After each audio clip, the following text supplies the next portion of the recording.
Now, as we wrap up 2021, we're taking a look back at some of the biggest legal stories over the past year, from courtroom battles over vaccine mandates to new laws restricting abortions in some states. 2021 was full of cases that will have repercussions across the country for years to come.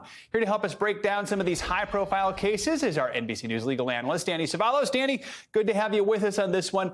Let's start with those vaccine mandates. We've seen a lot of pushback to the vaccine mandates for federal employees and large businesses. How do you see this battle between the drive to protect people from the virus and respecting an individual's personal health choices? How's that going to play out in 2022?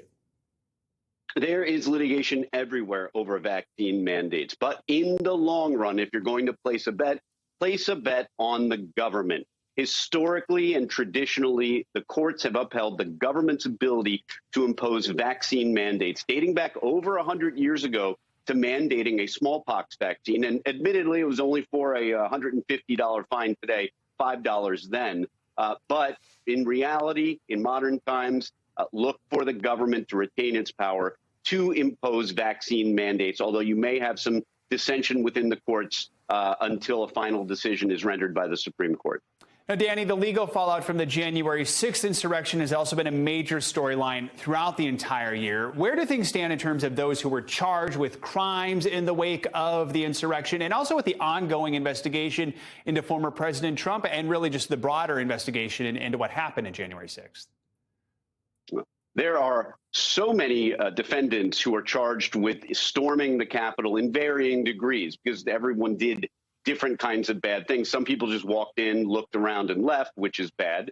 Other people took property, damaged property, and generally caused chaos in the Capitol. So you have all kinds of different charges. They're all resolving at different rates with varying degrees of sentences being imposed. But separately, meanwhile, the committee investigating is starting to issue subpoenas. And as everybody knows, we are finding out just how much power Congress has to truly compel people to appear before it, because some of those subpoenaed persons are resisting upon pain of being prosecuted and possibly imprisoned.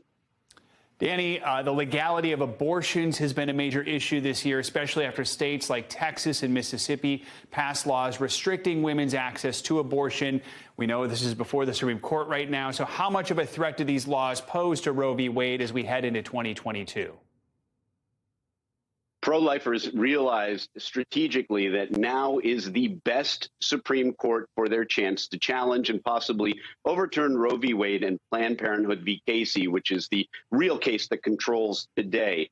If they can get Roe v. Wade before the court, even though Roe v. Wade is established precedent that people have relied on for decades, there appears now to be a possibility that the court might overturn Roe v. Wade. But a side story that really is quietly the big story is the state of Texas's rather diabolical means of challenging Roe v. Wade by deputizing regular citizens to file suit against people who help, assist, or facilitate abortions. As we're seeing in California with guns, this could apply to virtually anything. And Danny, last thing, we've seen high-profile cases this year when it comes to allegations of police brutality and an individual's civil rights, especially after the guilty verdict for Derek Chauvin. Do you think there's a change at hand when it comes to policing in America, or was perhaps that just an extreme situation there?